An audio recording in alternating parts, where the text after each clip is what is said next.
my topic today is cardiac arrest. Hi, my name is Simran Singh and my topic today is cardiac arrest. According to the researchers Patel et al. In 2015 in their scholarly journal, they mentioned that cardiac arrest is a cardiac disease, which is the leading cause of death in the United States with 325,000 cases each year. When it comes to statistics, 50% of the death in the United States is caused due to some cardiac disease, and majority of it is due to cardiac arrest. Now, what is cardiac arrest? The researchers Graham et al. In their book mentioned that during a cardiac arrest, there is a sudden cessation of the cardiac contraction. The contraction of the heart actually stops suddenly. The heart stops contracting and therefore there is no pulse. And due to that reason, there is a sudden cardiovascular collapse. During this, along with having no pulse, the patient also loses consciousness. Now let's go towards learning more about what the contributing factors of cardiac arrest is. There are many things that lead to cardiac arrest, in which approximately 70% of the reason is due to myocardial infarction, also known as heart attack.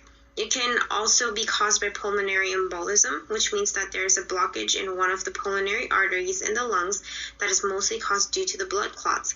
Also, by any means, if there is some sort of pumping failure of the heart, it also tends to cause cardiac arrest. Furthermore, it is also some sort of rupture in aorta, which causes aneurysm that causes cardiac arrest as well. Aneurysm is basically when there is an enlargement of an artery by weakening of the artery wall.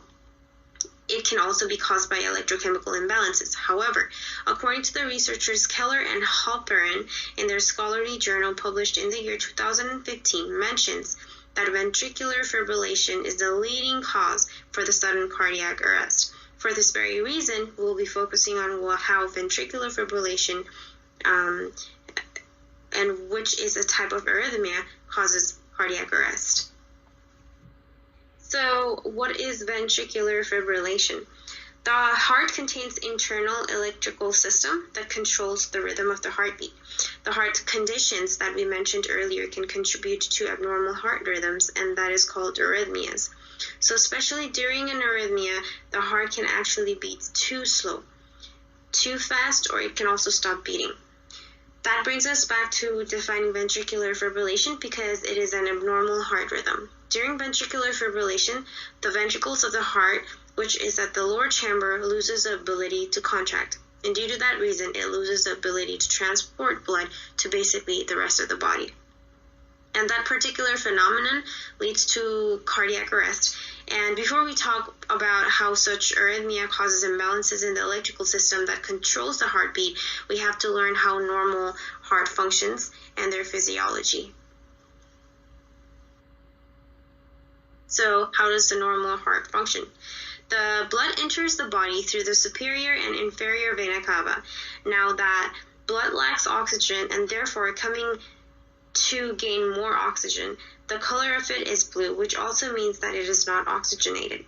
Later on, we will go towards the right atrium and then it will travel to the same right side ventricles. However, while in the process, in order for the deoxygenated blood to go to the right ventricles, it has to go through the tricuspid valve, which opens as well as closes. The deoxygenated blood gets oxygenated in the pulmonary, which is the lungs. Therefore, in order to get there, it travels to the pulmonary valve and lets it goes to the pulmonary artery. When the blood gets oxygenated, it later shoots into the heart through pulmonary vein and enters the left atrium. In order for the blood to travel through the left ventricle, it passes through the bicuspid valve. Later, it goes to the aortic valve and it shoots up to the rest of the body. Now, electrical signal of the heart. According to researchers Bocelli in 2015, their research journal mentions that in order for the blood to be pumped to get oxygenated, the electrical signal of the heart plays a huge role.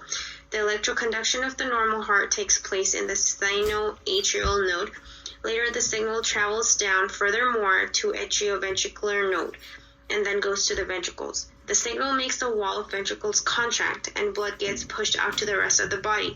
But when the heart has conditions that inhibits the normal electrical signal to go through, when that happens, most of the time there is uncoordinated and rapid signaling. Therefore, rapid contractions and the blood stays in the heart, not being able to push out to the rest of the body, causing cardiac arrest. Now, ventricular fibrillation leading to cardiac arrest. According to the medical doctor Anantharam in his research journal published in 2017, he mentions that ventricular fibrillation causes uncoordinated heart signals, lack of oxygen, also rapid signaling, and blood not being able to travel throughout the body, leading to cardiac arrest. The researcher also mentions that lack of oxygen in such circumstances causes brain death and damage, and the symptoms are sensations such as tingling sensations, pain in the left arm, and skin becoming purple. Now, the phases of cardiac arrests. According to the researchers Patel et al. In the year 2015, in the research journal, they mentioned that cardiac arrest exists in 3 phases. Electrical phase, which lasts for about 0 to 4 minutes. Second, circulatory phase, which lasts for 4 to 10 minutes. And at last, metabolic phase, which lasts more than 10 minutes. Now, going back to the first phase, which is electrical phase of ventricular fibrillation, which lasts for about 4 minutes after the patient collapses, the primary intervention should always be defibrillation. After that electrical phase, the patient enters into the circulatory phase, which lasts for anywhere in between 4 to 10 minutes. At this particular time, defibrillation is not going to be helpful alone, and compression needs to be performed. At the end of 10 minutes or so, the patient enters the metabolic phase, which is the third phase, where there is no blood flow, and through the compression, we're try to artificially keep the blood flow going. Treatment and conclusion. So, according to the researchers Patel et al. In 2015, we came in conclusion that majority of the cardiac illnesses is caused due to the arrhythmias, such as ventricular fibrillation. Cardiac arrest is a treatable disease when taken care of it early on, if treated in early phase. It is a treatable disease, which can give us a treatable outcome. As mentioned, the 3 stages of cardiac arrest keeps changing the patient's state of body. So it is very important to know the pathophysiology during those stages so that the intervention or treatment strategies can be performed according to its own specific needs based on its stage. And the researcher Patel et al. Also mentions that early treatment during the first phase have higher chances of survival as compared to the later stages. I hope that my presentation today helped most of you guys to understand what cardiac arrest is and what its pathophysiology is and what can be done in terms of treatment and prevention. I hope you guys enjoy my presentation. Thank you so much.